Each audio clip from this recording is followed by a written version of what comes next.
Plane के crash होने से ठीक पहले प्लेन के पायलट सुमित सबरवाल ने मेडे कॉल किया था। विमानन की दुनिया में पायलट ये संकेत आखिरी वक्त में देता है।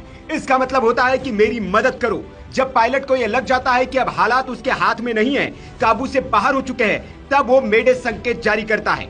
बोइंग 787 को उड़ा रहे पायलट को बहुत अनुभवी बताया जा रहा है। उनके पास 82,000 घंटे उड़ान का अनुभव था। जानकार ये भी बता रहे हैं कि दरअसल विमान में कोई गड़बड़ी बहुत शुरुआत में ही पता चल गई थी। हालांकि इस संभावना से भी इनकार नहीं किया जा सकता कि स्थितियों को जज करने में पायलट या एटीसी से कोई गड़बड़ न हुई हो। पायलट कैप्टन सुनील सबरवाल ने मेडे का संकेत तो दे दिया, लेकिन गड़बड़ी को सुधारने या ठीक करने का उनके पास वक्त ही नहीं था। विमान कुछ ही क्षणों में नीचे गिरने लगा और देखते ही देखते आग के गोले और गाढ़े काले धुएं में तब्दील हो गया था।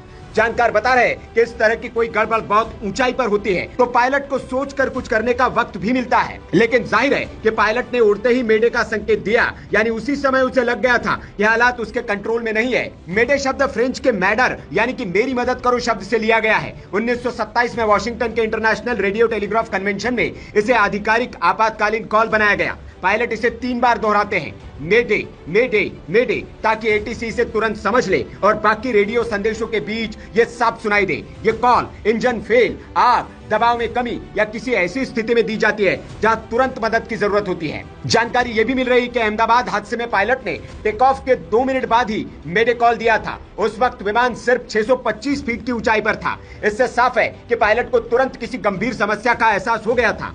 ये भी अनुमान लगाया जा रहा है कि विमान का पिछला हिस्सा किसी पेड़ या दीवार से टकराया हो। साथ ही इंजन में तकनीकी खराबी की भी अटकलें लगाई जा रही है। लेकिन यहाँ यह भी जिक्र करना जरूरी है कि विमान की 2 बार दिल्ली और अहमदाबाद में जांच की जा चुकी थी। वे टेक ऑफ के तुरंत बाद इमरजेंसी कॉल कर एयर ट्रैफिक कंट्रोल यानी कि एटीसी को कुछ बताना चाह रहे थे। हालांकि जब तक एटीसी की ओर से जवाबी कॉल किया गया, पायलट उसे रिसीव ही नहीं कर पाए। इसके तुरंत बाद प्लेन क्रैश हो गया। इस हादसे पर एयर इंडिया का बयान भी आया है। एयर इंडिया ने कहा कि प्लेन क्रैश होने के बाद फायर ब्रिगेड की कई गाड़ियां मौके पर पहुंची है। राहत और बचाव का काम किया जा रहा है। हालांकि इस हादसे में कितने जानमाल का नुकसान हुआ है, इस बारे में अभी तक कोई आधिकारिक जानकारी नहीं आ पाई है।